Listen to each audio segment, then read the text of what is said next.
Senhor seja verdadeiramente esse Deus que consola, esse Deus que fala, esse Deus que põe no nosso coração a palavra que devemos entender, que devemos compreender, que devemos, ó Deus, usufruir e simplesmente ter, meu Pai, toda a benignidade do Senhor, toda a sua bondade, toda a sua graça, tudo aquilo pelo qual o Senhor tem planejado em sua vida, em nossa vida, que o Senhor possa então verdadeiramente colocar sobre nós, que o Senhor coloque, meu Deus, sobre a nossa alma, que o Senhor nos mostre o caminho que devemos seguir, nos orientando, meu Pai, nos fazendo entender aquilo pelo qual tens planejado. Pai, é o que eu te peço e já agradeço em nome de Jesus, e digam graças a Deus.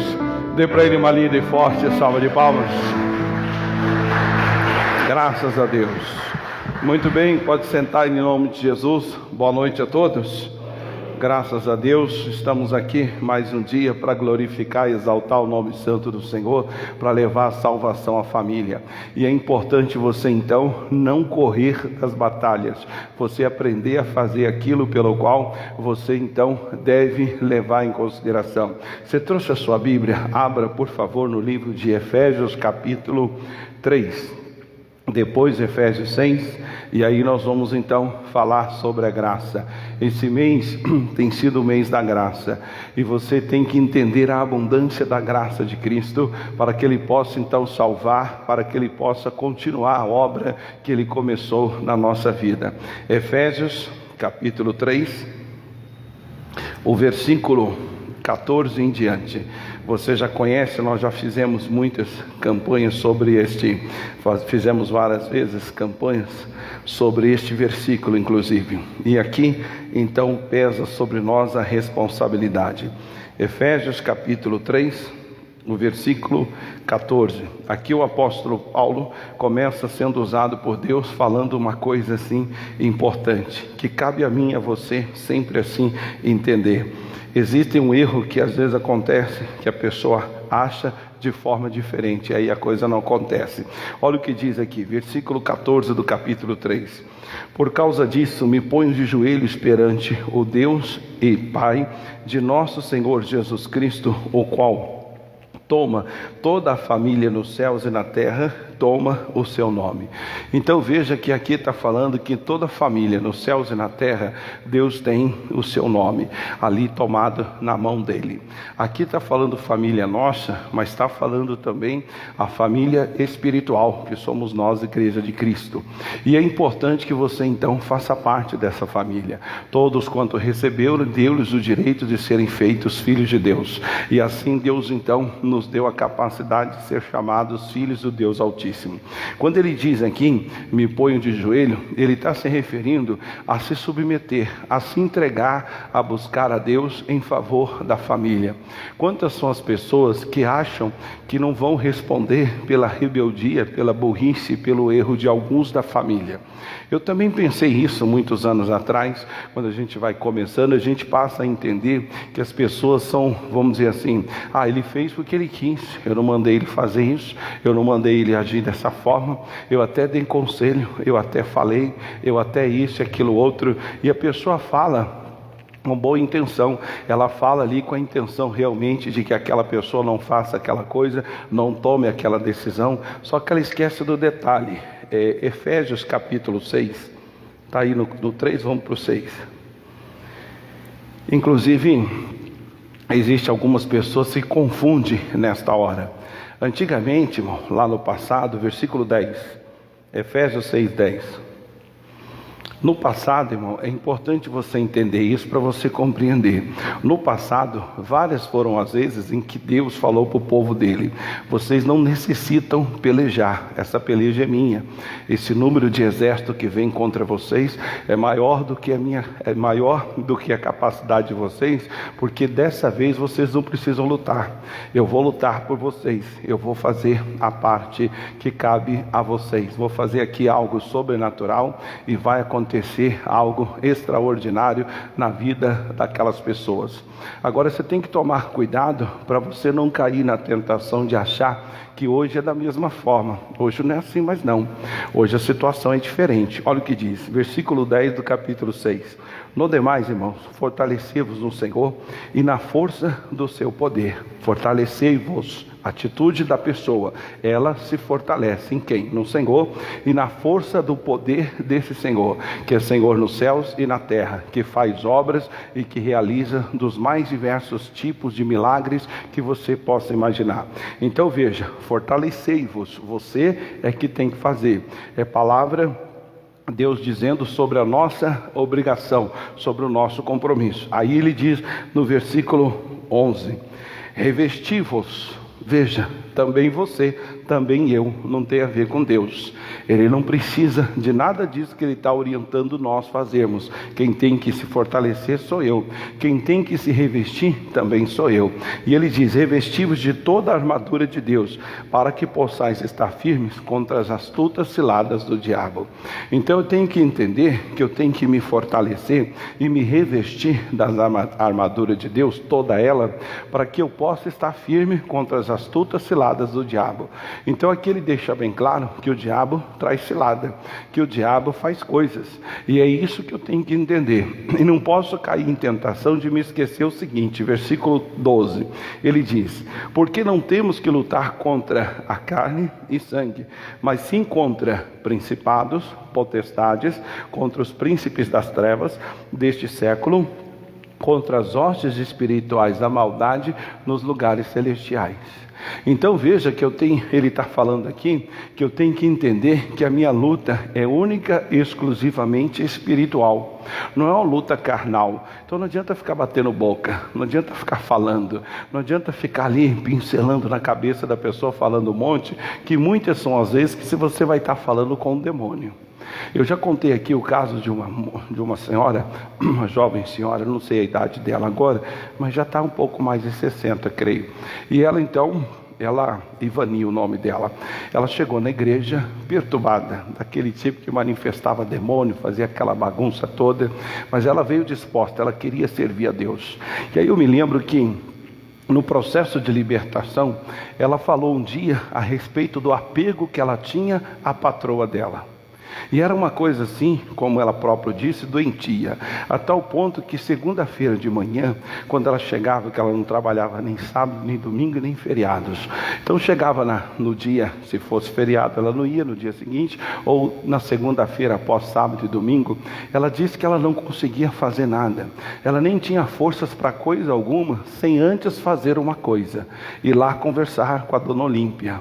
E ela ia então, contava toda a história, só faltava falar as minúcias do que tinha acontecido com ela no final de semana, até nas intimidades dela lá. Falava assim de detalhes, e ela disse que essa conversa muitas das vezes demorava mais de hora. Então chegava de manhã, acho que ela entrava às 9, parece, e aí então ficava conversando, já era quase 10 e pouca da manhã, e ela batendo papo, mas só relatando para a dona Olímpia tudo o que acontecia na vida dela.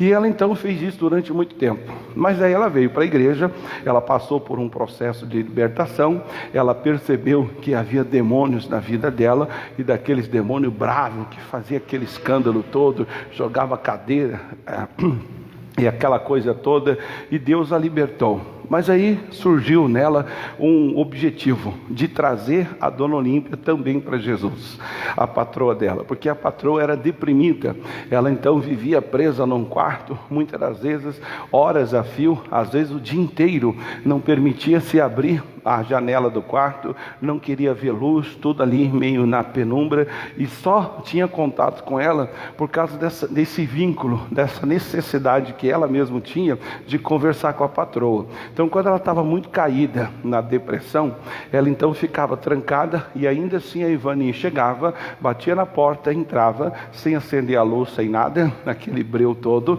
e ali ela ia relatando toda a vida dela para a dona Olímpia, e querendo o bem dela, era até com uma amizade que elas tinham. Mas quando ela me falou aquilo me soou mal. É por isso que a gente tem que estar ligado com Deus, que uma palavra mostra muita coisa, uma palavra pode significar muita coisa, um gesto, uma atitude. um comportamento pode mostrar muita coisa. E ali, quando ela falou aquilo, eu simplesmente não gostei daquela história. Bateu assim no coração como algo estranho. E eu então disse a ela: olha, vamos fazer o seguinte, eu vou estar em oração contigo e você vai falando com a dona Olímpia para você trazer ela aqui, porque essa depressão que ela tem, e olha que ela era formada, você vê, ironia do destino, o marido dela é psiquiatra. Era a formação dele, ele era médico, psiquiatra é médico formado, né? E ela era psicóloga e psicanalista, que aí no caso não é considerado da medicina, é chamado de doutor e tal, mas é considerado não da medicina, porque o psicólogo não pode passar remédio e tal, só o psiquiatra. Agora vê, o marido psiquiatra, ela psicóloga, psicanalista, aliás, e, no entanto, com esse problema de depressão. Ela não conseguia ajudar a si mesma. A irmã dela, ela tinha uma irmã que era gêmeas. A irmã dela também era da área da saúde mental, mas não conseguia ajudá-la. E aí a Ivani insistindo, e aquele carinho todo que ela tinha pela patroa, finalmente um dia, inclusive foi um dia que eu estava na sede, foi num sábado, ela me ligou, não lembro nem que hora que era, 2h pouca da tarde, estava na hora do culto inclusive. Mas ela disse: pastor, eu consegui abrir uma brecha aqui para levar a dona Olímpia para o senhor falar com ela, mas tem que ser jogo rápido, porque o marido vai chegar a tal hora, então nós temos um prazo de tanto tempo para mim levar ela aí, e ela era do Alto de Pinheiros, e ir até Carapicuíba. Então é um X tempo para ir, um X tempo para voltar, e se puder, eu gostaria que o senhor me ajudasse nessa hora. Eu então saí da reunião, estava na reunião lá, eu então pedi para o líder lá na época, falei: eu preciso fazer uma visita urgente agora. E eu fui para a igreja e a dona Olímpia foi. Chegou lá, a gente vai conversando daqui, conversando de lá, ela contou as histórias dela. Tá bom, deixa eu fazer uma oração pela senhora. Quando eu fiz oração, manifestou um demônio, mas um demônio diferente, um demônio que era como uma pessoa, um demônio que ficava com a mão quietinha, não fazia barulho, olho aberto, conversava com a voz normal, ao contrário dos demônios que a gente está acostumado a ver, que faz aquele estandalhaço todo, muda a feição da pessoa, muda a voz da pessoa. Esse não, era um demônio, vamos dizer assim, ser humano, um demônio normal. E aí quando identifiquei que era um demônio, primeira coisa que eu fiz, parei o atendimento e chamei a Ivani. Chama lá, Ivani, vem aqui. E ela entrou no escritório, e aí estava lá. Aí eu disse para ela: olha aí, ó, sua patroa. Ela disse: eu sei, a dona Olímpia, aliás, eu tenho um carinho tão grande por ela. Aí o demônio deu uma reação assim, meio tipo, né? Para com isso. E ela ficou olhando assim, assustada. Ela não discerniu que era um demônio, mas achou estranha a reação da patroa. E aí então eu disse: pois é, filha, deixa eu te dar aqui uma notícia não muito boa. Mas você está falando com a dona Olímpia, não, é um demônio. Ah, como assim? Fala seu nome, demônio. Aí ele falou, o Pombagira, não sei das quantas lá. Então, você que está aí, o que você faz nela? Eu causo depressão, causo isso, causo aquilo outro, isso, aquilo e tal e tal. Eu falei: então, vem cá, é você ou é ela, a dona Olímpia, que ouve a vida da Ivani? Lógico que sou eu tenho que saber como é que está a vida dela, como é que eu vou atuar na vida dela se eu não souber.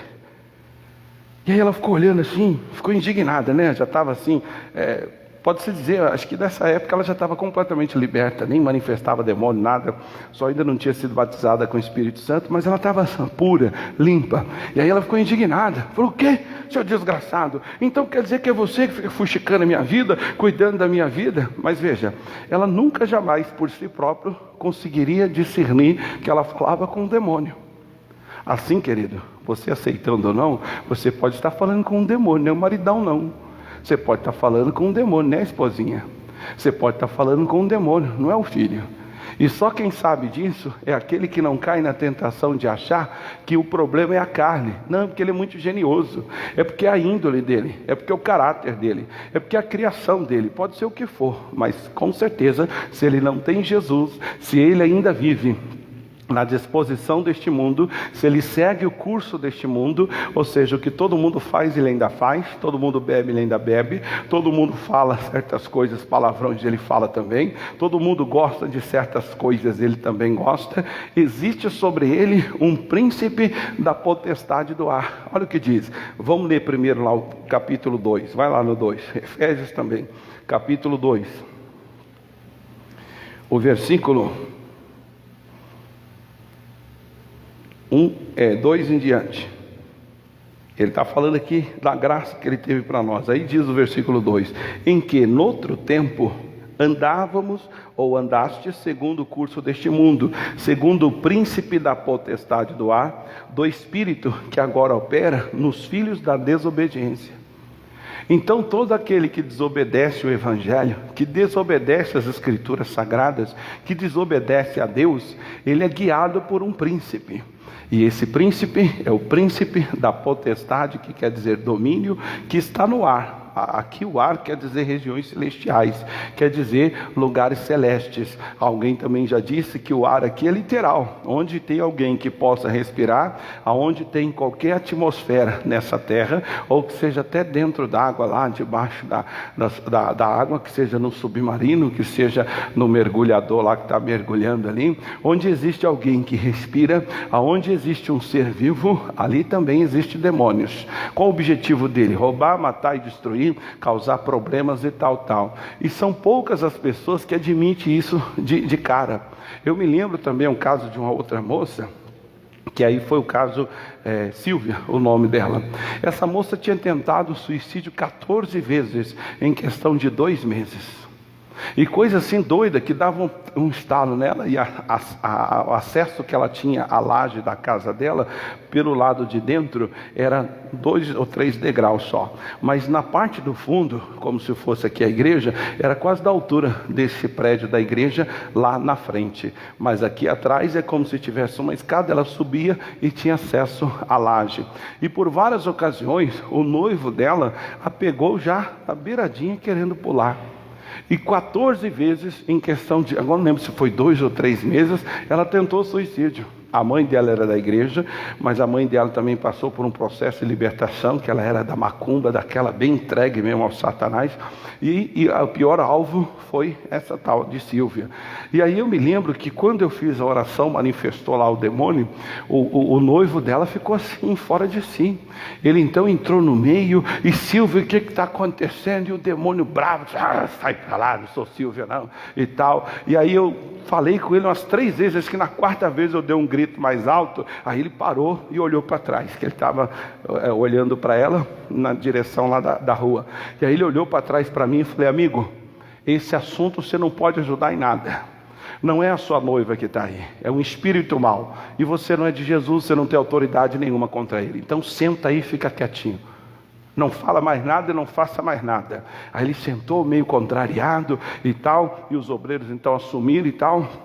E ainda um deles, não sei se foi nesse dia, mas esse demônio um dia manifestou nela lá, saiu correndo a igreja todinha, e lá era sobreloja, saiu correndo a igreja todinha, que os boca aberta dos obreiros deixaram ir, e aí chegou lá na ponta, colocou o corpo dela na janela e pendurou assim, chegou a tirar o pé. Aí eu parei o culto, dei um berro na autoridade lá da frente: olha aqui, demônio, agora é comigo que você está amarrado, para aí. Aí ele parou, e ela pendurada na janela. Aí eu tive que parar o culto, sair a igreja todinha, e lá na frente, grudei na camiseta dela assim, só puxei para ela pisar no chão de novo. Falei: não vou brincar contigo não, comigo o negócio é mais sério. Estou indo lá para frente e quero você lá rapidinho. E eu vim andando assim no certo ritmo, e rapidinho ele pôs a mão para trás e veio todo bravo lá. E nesse dia ele estava lá também indignado: ô Silvia, ô meu amor, chamava ela até de nome carinhoso. E o demônio bravo: te conheço, não sou Silvia nenhuma não, seu besta. Xingava até ele e tal. Quer dizer, é assim que pode estar acontecendo dentro da casa e da vida de muitos. É assim que acontece, e o diabo passa batido, porque a pessoa cisma que ele está lidando com a pessoa. Ele cisma que a luta dele é com o sangue, e não é contra o sangue e nem contra a carne. E aí, aqui diz, veja, que esses demônios, eles atuam na onde? Na desobediência. Versículo 4 diz: entre os quais Todos nós também antes andávamos nos desejos da carne, fazendo a vontade da carne e dos pensamentos, nos quais éramos por natureza filhos da ira. E como também eles, ou os outros também, depende da tradução. Então veja que o demônio atuava em nossa vida quando a gente fazia o que dava na cabeça, quando a gente seguia o curso deste mundo. Se fôssemos do mundo, o velho homem lá, com seus 23 anos, faltava 15 dias para completar 23 anos, quando Jesus me resgatou. Mas se fosse nessa época, eu estava vendo reportagem falando do carnaval, e o velho homem já estava assim acelerado, já pensando para onde ia, o que ia fazer, o que ia beber, quem que ia sair, quem que ia junto, aquele rolo todo. Hoje não, graças a Deus, ao contrário, fica até olhando para trás. Jesus, misericórdia, que coisa terrível essa festa da carne. Mas antigamente o velho homem participava. Então eram os demônios, são os demônios que levam as pessoas a ter esses comportamentos, a ter esses desvios de conduta, e você precisa saber disso. Para quê? Diz lá, capítulo 6, volta lá, ele deixa claro aqui, ó, capítulo 6, né? O versículo 10, onde nós lemos. Então, querido, você tem que assumir a sua responsabilidade. Então, a primeira delas, versículo 10 diz: no demais fortalecei-vos no Senhor e na força do seu poder. Versículo 11: revesti-vos de toda a armadura de Deus, para que possais ficar firmes contra as astutas ciladas do diabo. Versículo 12: porque não temos que lutar contra carne e sangue, mas sim contra... Veja, nós não temos que lutar contra sangue e carne, mas sim contra. Aí ele fala contra quem? Primeiro, principados. Segundo, potestades. Terceiro, príncipes das trevas. E quarto, hostes espirituais da maldade. Aqui é a escala, né? Principado quer dizer aquele que domina num certo local. Potestade quer dizer aquele que tem o domínio abaixo do chefão, ele que rege todas aquelas situações. Os príncipes são aqueles que têm posição de elite ou posição de domínio. E os outros são soldados. É como alguém já disse, é como você pegar, por exemplo, aqui para você entender, principado. Aqui na zona sul de São Paulo, existe um principado da Polícia Militar do estado de São Paulo. Ou seja, existe um comandante geral que ele domina todos os policiais da zona sul inteirinha. Na zona sul tem vários batalhão que fala. Aqui é 22, lá onde eu moro, onde eu morava era 37 de um lado, o outro era 16. Lá onde eu moro hoje é 27 de um lado, o outro é 50. São os batalhões que se dividem e que dividem em postos policiais. Mas sobre todos os policiais da zona sul de São Paulo tem um, que é o comandante geral das Forças Armadas, no caso da Polícia Militar, da zona sul. Existe um comandante geral também da zona norte. Existe um comandante geral da zona norte, da zona central. Existe um comandante da zona leste. E acima desses 4 comandantes das 4 zonas, ou das 5, contando com a zona central, existe, acima desses 5 comandantes, existe o maior de todos, que é o que senta lá do lado do governador do estado, hoje João Dória. Ele é o cara, ele é o top do ápice da polícia militar, ele seria o principado. É esse domínio que ele exerce em todo o estado de São Paulo, não só aí no caso da zona sul, leste, oeste ou central, mas ele tem domínio em todo o estado de São Paulo. Ele é o geral de todas as cidades de São Paulo. Se não me falha a memória, são 5.400 e poucos municípios. E existe um comandante geral da Polícia Militar que senta lá do ladinho do João Dória, que ele é o cara, ele manda em todo o estado. Principado é isso aí, é um demônio que manda numa região total. Ali naquele pedaço ali, ele é o cara, e se não derrubar ele, o resto não cai não. Abaixo dele tem o potestade. Quem que é o potestade? É aquele que exerce um poder de domínio local. Ou seja, posso usar aí o exemplo do comandante geral da Polícia Militar, aliás, o comandante da Zona Sul de São Paulo. Inclusive, se não me falha a memória, ali na João Dias, do lado da Igreja Universal, ali que é o comando geral da Zona Sul. Ali tem um que é o cara, em todos os policiais da Zona Sul de São Paulo, ele manda. Se não me falha a memória, é coronel. Ele é o cara, seria o potestade. Aí tem um potestade da zona sul, o potestade da zona leste, da zona norte, da zona central. da Zona Oeste.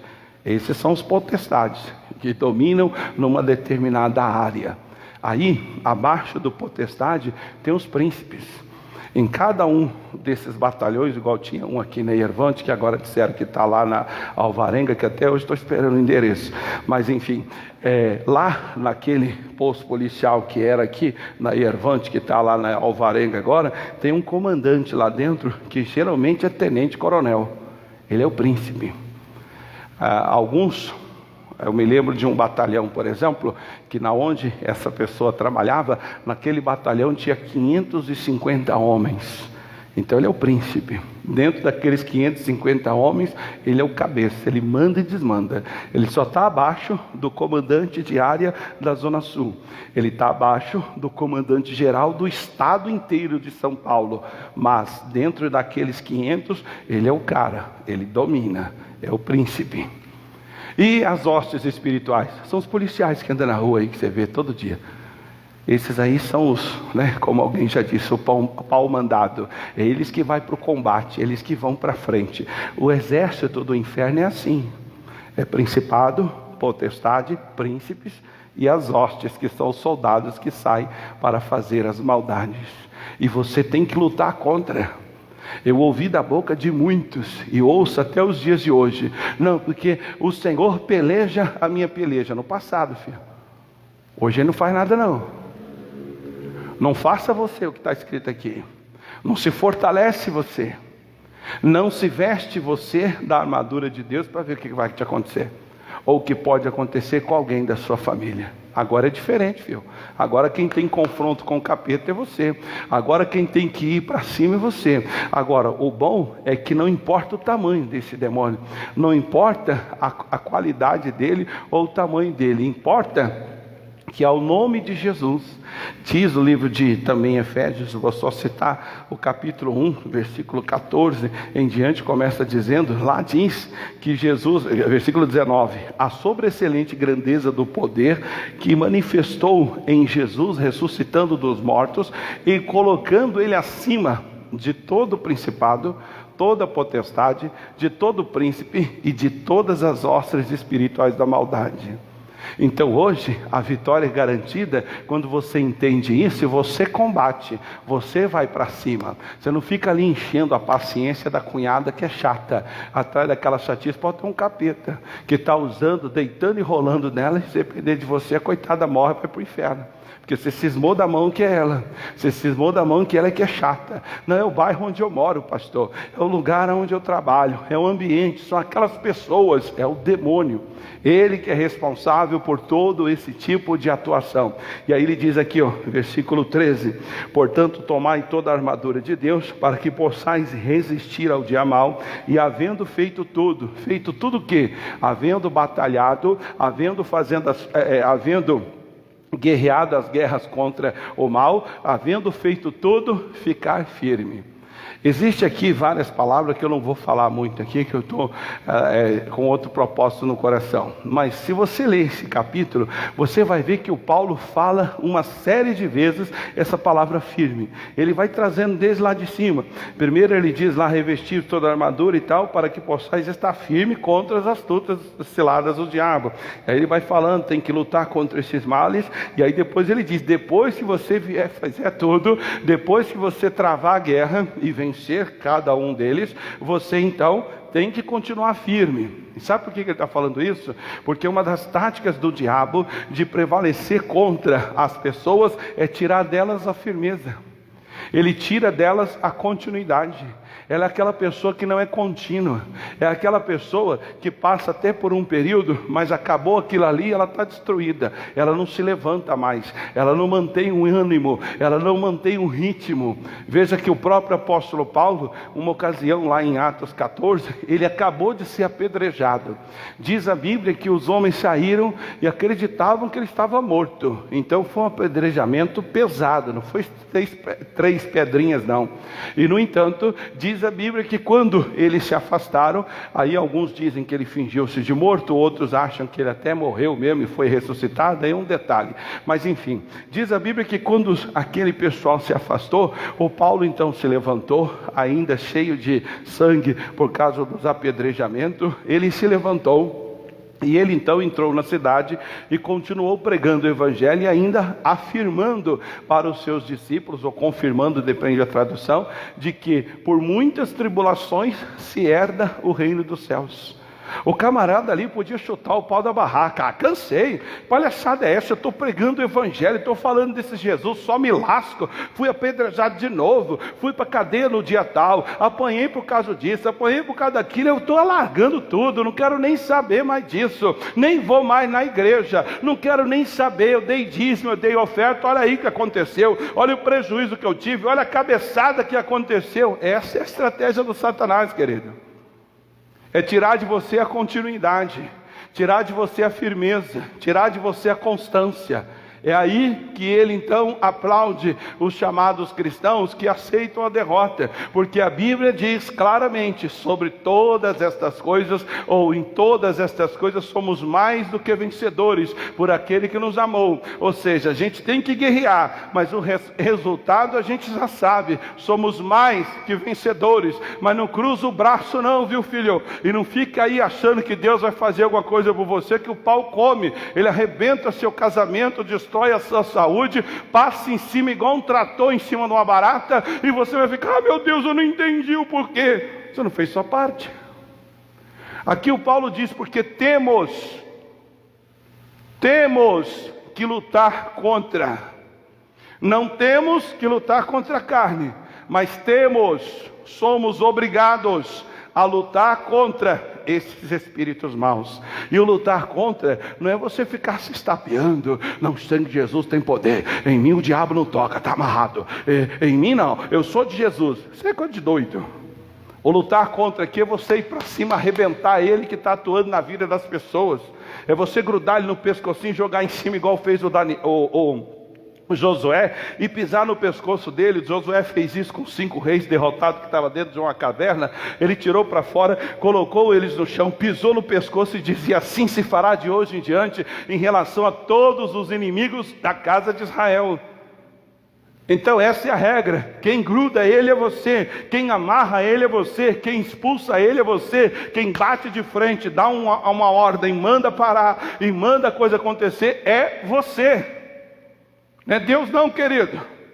No passado Deus guerreava as nossas guerras, hoje sou eu, é você, somos nós. Por isso, no demais, fortalecei-vos no Senhor, revestivos de toda a sua força, porque você vai precisar da força dele, você vai precisar do poder dele. Para quê? Para depois de travar aquela guerra, passar por cima daqueles obstáculos, você continuar firme. Você continua firme amando a Jesus, continua firme como dizimista, como ofertante, continua firme como santo, continua firme como pessoa de Deus. Você não afrouxa, solta o pau, chuta o pau da barraca, como diz, e simplesmente agora faz o que dá na cabeça. Que eu fui tão santinho. Estava lendo hoje em Eclesiastes capítulo 9, o escritor que foi Salomão, eu acho que é o 9, ele diz lá: eu vi justos morrerem na sua justiça, e vi ímpios perdurarem longos dias na prática da sua perversidade. O que ele está querendo dizer? O justo, irmão, ele é justo sempre, ele morre na justiça. Ele até morre, mas não deixa de ser justo não. Não vai virar safado de novo, ele não vai passar vergonhice. Ele morre como justo, como santo. Se Deus quiser, ele morre. O Tiago, por exemplo, um dos apóstolos, irmão do João, foi um dos primeiros, foi o primeiro, na verdade, que morreu. E por que Deus deixou? Porque Deus tem lá seus propósitos. O João morreu. O Pedro estava na cadeia para morrer no dia seguinte. Deus disse: não, esse aqui não. Alguns até dizem que a igreja se despertou em oração e por isso Deus salvou o Pedro e não salvou o Tiago. Mas é uma associação que se faz, mas não está escrito isso na Bíblia. Mas o próprio Paulo explica no 14 de Romanos o seguinte: quer estejamos de pé, quer venhamos cair, quer estejamos vivos ou morremos, somos do Senhor. Então Deus quis, ele morreu, foi para o céu, está tudo certo. O Tiago, no caso, Já o Pedro, Deus diz, não, isso aqui não vai morrer não, isso aqui vai viver mais um tempo. O Paulo, por várias ocasiões, podia ter morrido, mas Deus manteve ele vivo até o ano 67 depois de Cristo, e foi o ano que ele morreu, como também o apóstolo Pedro.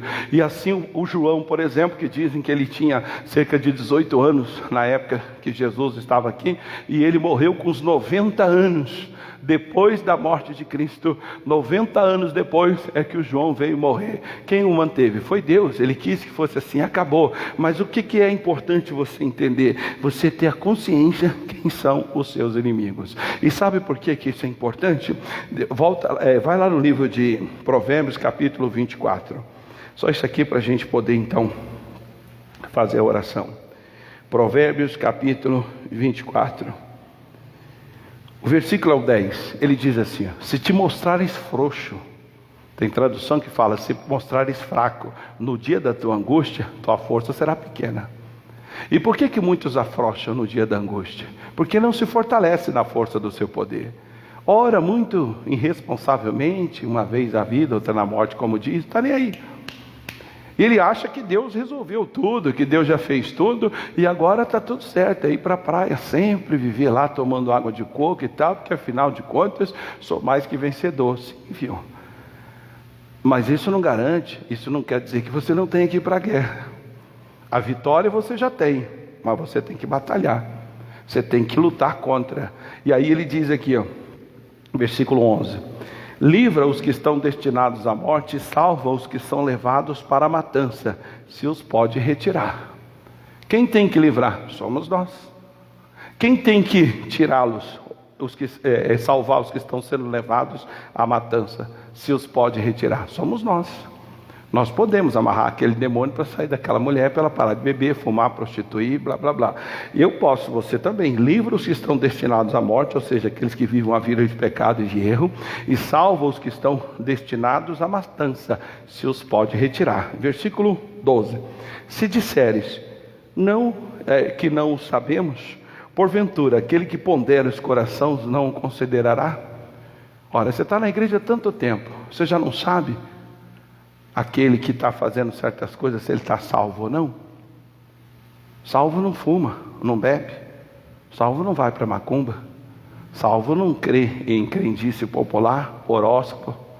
Ele não faz isso. Salvo não pula carnaval.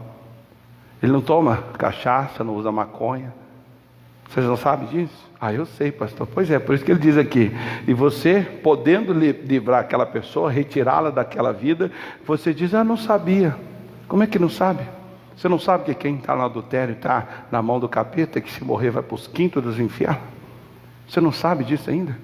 Você não sabe que ser infiel, ser desonesto, viver na criminalidade, etc. e tal, é condenação de morte? Você sabe, eu sei também. Mas damos uma de besta. Não, porque também ele não quer. Ele pode até não querer, mas isso depois que você tentar de tudo, depois que você orar por ele, que você se consagrar por ele, e você levar a salvação dele. Se ele se recusar, é problema dele. Agora, antes dele ser atingido ou alcançado pela salvação, a responsabilidade é nossa. Nós é que temos que orar por eles. É nós é quem temos que nos consagrar para travar essa guerra contra esses demônios e soltá-los. E aí ele diz no final do versículo,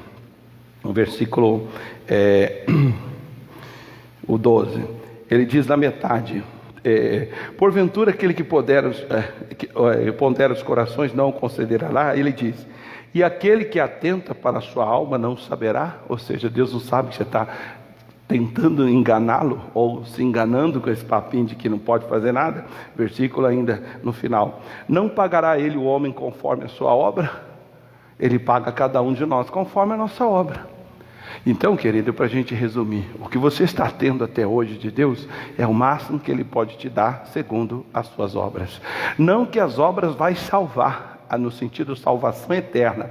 As obras aqui envolvem você ter a atitude de crer, a atitude de quem realmente crê no que Deus fala, que faz o que Deus fala para que o milagre aconteça. Não confunda. As obras aqui, como ele diz, não pagará ele conforme a sua obra, no que se diz respeito, você se consagrar por alguém da sua família, você orar por alguém, você se dedicar, ler um livro que seja para orientar uma pessoa. Estas obras todas que você fizer, ele vai te recompensar. Mas não dá uma de besta de hoje em diante dizendo, mas é também, poxa, mas é cada um do seu cada um. Não, cada um somos nós cristãos. Nós somos a coluna da verdade, diz a Bíblia. A igreja é considerado a coluna da verdade, coluna que sustenta tudo. Tirou a coluna, cai tudo. Então, por isso, a igreja, por menor que seja, ela tem um papel espiritual naquele lugar para o Satanás não entrar e levar a rodão todo mundo.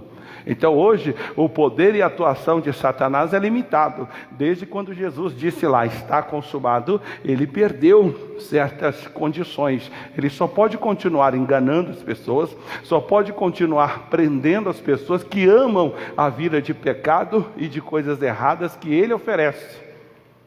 Aí ele pode atuar, ele pode manter aquela pessoa lá, mas eu e você temos que livrar aquela pessoa. Para a gente finalizar, vê aqui um versículo, Isaías 49, 24. Isso aqui eu vi na época, em 94. Agora não lembro se foi 94 ou 95.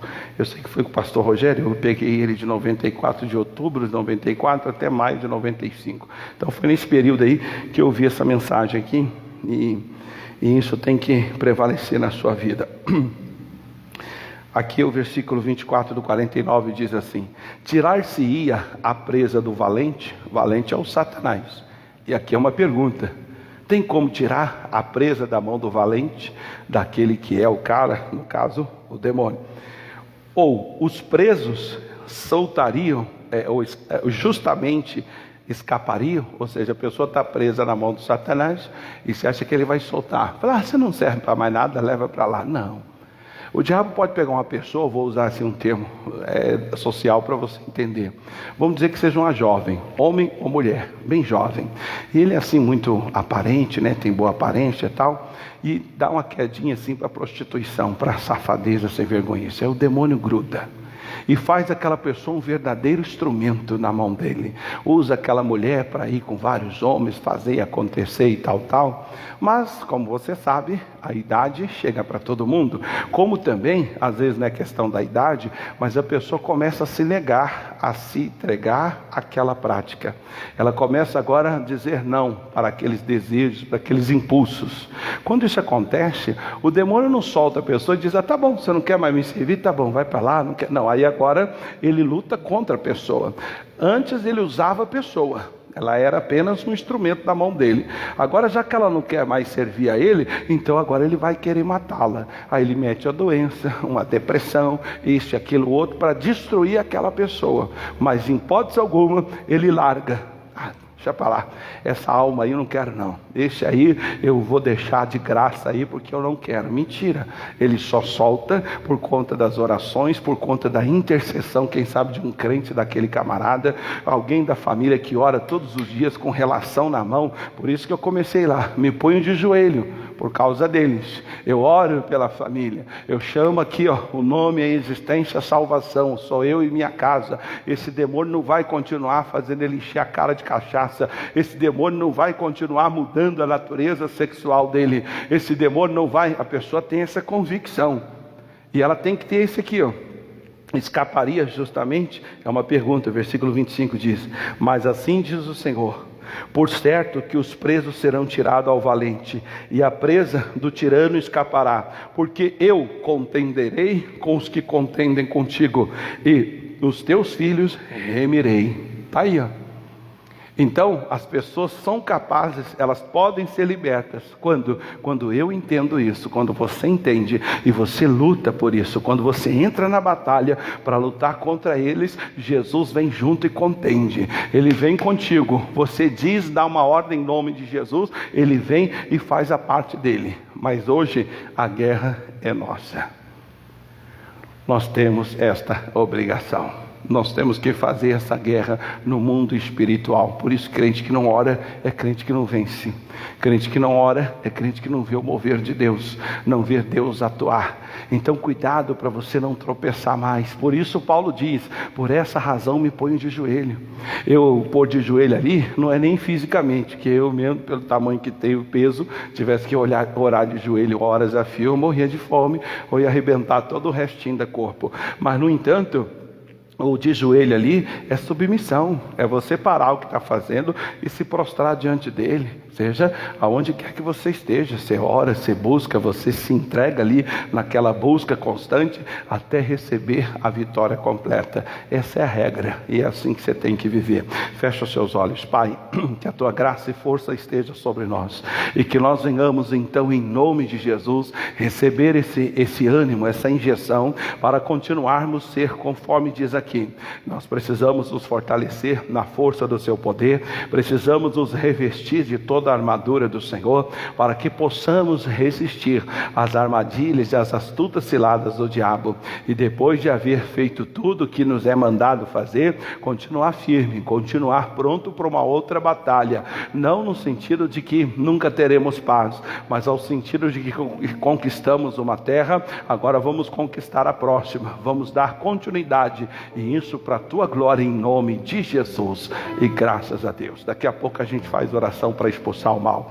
Você que está em casa, que não pode vir por qualquer razão que seja, deixa eu falar para você sobre aqui esse envelope de dízimo que a gente tem já tradicional da igreja. Você pode fazer a sua contribuição, aqui atrás está as contas da igreja, pode fazer uma transferência eletrônica e mandar para nós pelo WhatsApp o comprovante, e nós vamos então computar como alguém que sendo aqui desta igreja, e Deus então vai abençoar, Deus vai fazer a obra.